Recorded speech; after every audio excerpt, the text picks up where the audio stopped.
Olá, amigos da TV Nova Luz, a TV criada para iluminar o seu dia. Conta também com a sua participação. Acesse o nosso site TV Nova Luz e vá diretamente ao YouTube para ver a palestra da sua preferência. Agradecemos muito, como sempre, a participação de vocês com perguntas enviadas, porque são motivadoras e nos ajudam a melhorar. Os estudos da Revista Espírita são deveras interessantes e temos tido a oportunidade de selecionar em cada ano de 6 a 8 artigos para ter uma visão bem ampla dos estudos pioneiros de Allan Kardec.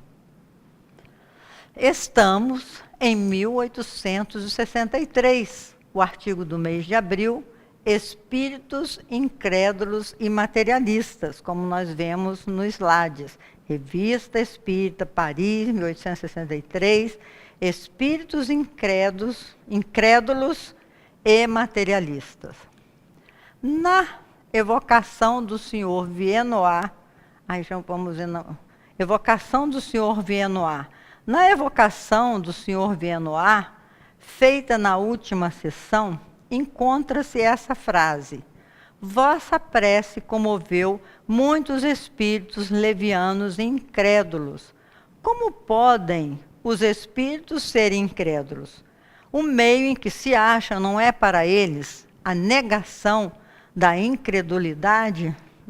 Uma pergunta interessante que Kardec faz. A resposta veio através do médium Sr. Dambel, que respondeu: perguntou-me por que os espíritos incrédulos ficaram comovidos. A maioria de nós, enquanto encarnados na Terra, acreditava que a morte vinha de repente modificar a opinião dos que se foram e que a venda da incredulidade seria violentamente arrancada aos que na Terra negavam Deus. Aí está o erro. Porque para estes, a punição começa justamente em permanecerem na mesma incerteza relativamente ao Senhor de todas as coisas e a conservarem a mesma dúvida que tinham enquanto encarnados na Terra. Vamos ver nos slides, período de perturbação. A vista obscurecida da inteligência humana não percebe instantaneamente a luz. Procede-se na erraticidade, ao menos com tanta prudência quanto na Terra. Assim, não se deve projetar os raios de luz elétrica sobre os olhos dos doentes que se queira curar. A passagem da vida terrestre à espiritual oferece, é certo, um período de confusão, de perturbação para a maioria dos que desencarnam.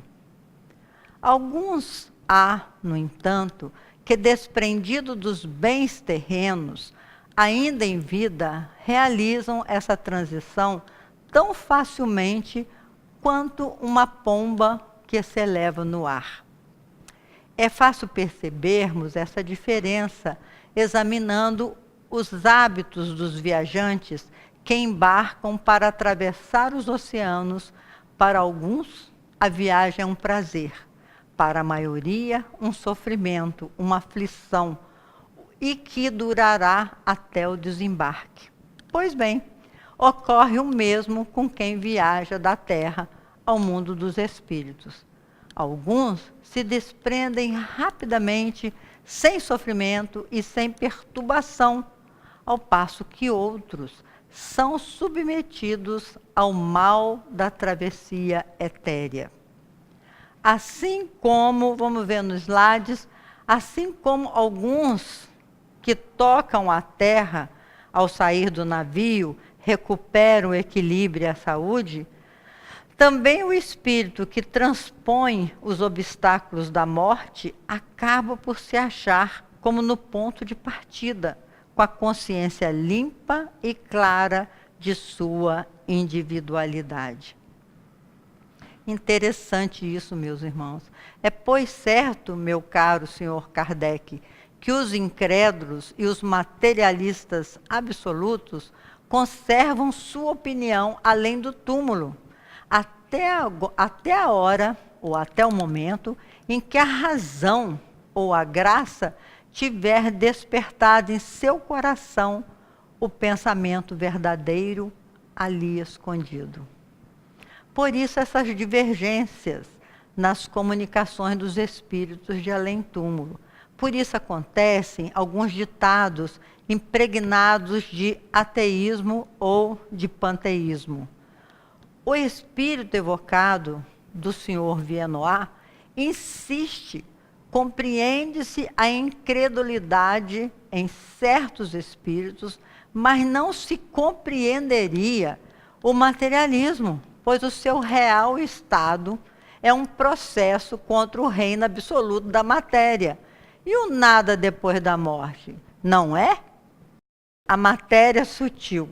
A gente colocou um desenho do homem que acredita apenas nos 5 sentidos: o tato, a visão, o gosto, o cheiro, o olfato e a audição. O médium senhor Dambel responde: todos os corpos sólidos ou fluídicos pertencem a uma única substância material que pode apresentar-se como massa ou simplesmente energia. Os que em vida só admitiam um princípio na natureza, a matéria visível e palpável, muitas vezes não percebem ainda depois da morte, senão esse princípio único e absoluto. Eles se apercebem como uma forma claramente circunscrita, conquanto vaporosa, idêntica à que tinham na Terra em estado sólido ou humano. De tal sorte que não veem em seu novo estado senão uma transformação do seu ser, no qual nem havia pensado.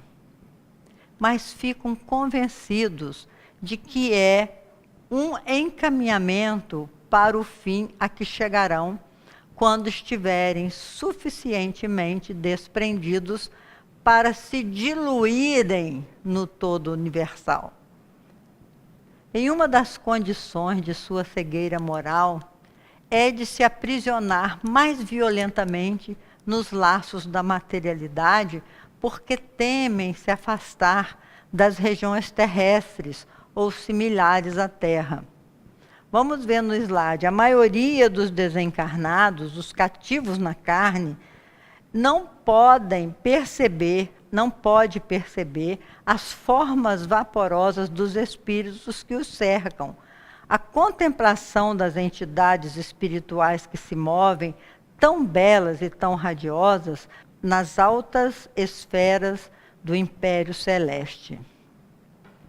Outros espíritos, através do médium, o senhor Didier diz: onde estaria o seu castigo se sua alma e seu coração não sentisse todo o erro do ceticismo terreno e o nada da matéria? O espírito vê o espírito como a carne vê a carne. O erro do espírito não é o erro da carne, e o homem materialista que aqui duvidou, não mais duvida lá em cima. Vamos ver no próximo slide o que diz Kardec, o suplício dos materialistas. Diz Erasto, mentor espiritual, um dos mentores de Allan Kardec, que o suplício dos materialistas é lamentar as alegrias e satisfações terrestres, porque negaram a vida espiritual. E por isso ainda não podem compreender nem sentir as alegrias e todas as conquistas da alma. Alguns denominados livres pensadores não ousam aprofundar as causas de sua existência. No outro mundo, estes também serão punidos. Nadam na verdade, mas não são por ela penetrados. Seu orgulho abatido os faz sofrer, e lamento aqueles dias terrenos em que ao menos tinham liberdade de duvidar. Lamennais, outro espírito colaborador de Kardec, pensa de forma diferente de Erasto, porque acha que os materialistas sentem apenas o pesar da perda dos prazeres materiais, mas que tais espíritos estão perfeitamente esclarecidos quanto ao seu estado espiritual. Os fatos parecem vir em apoio à opinião de Erasto, desde que vemos espíritos que, mesmo muito tempo depois da morte, ainda se julgam vivos, dedicam-se às ocupações terrenas, têm completa ilusão quanto à sua posição e não se dão conta absolutamente do seu estado espiritual. Vamos ver no slide que Kardec fala sobre a nova realidade. Influencia os espíritos em nossas vidas. Já que não se julgam mortos, não seria de admirar que tivessem conservado a ideia do nada após a morte, que para eles ainda não havia chegado. Eles se sentem vivos, claro. Diz, no entanto, Kardec que a divergência era apenas aparente e só resultava do ponto de vista sobre o qual cada um encarava a questão.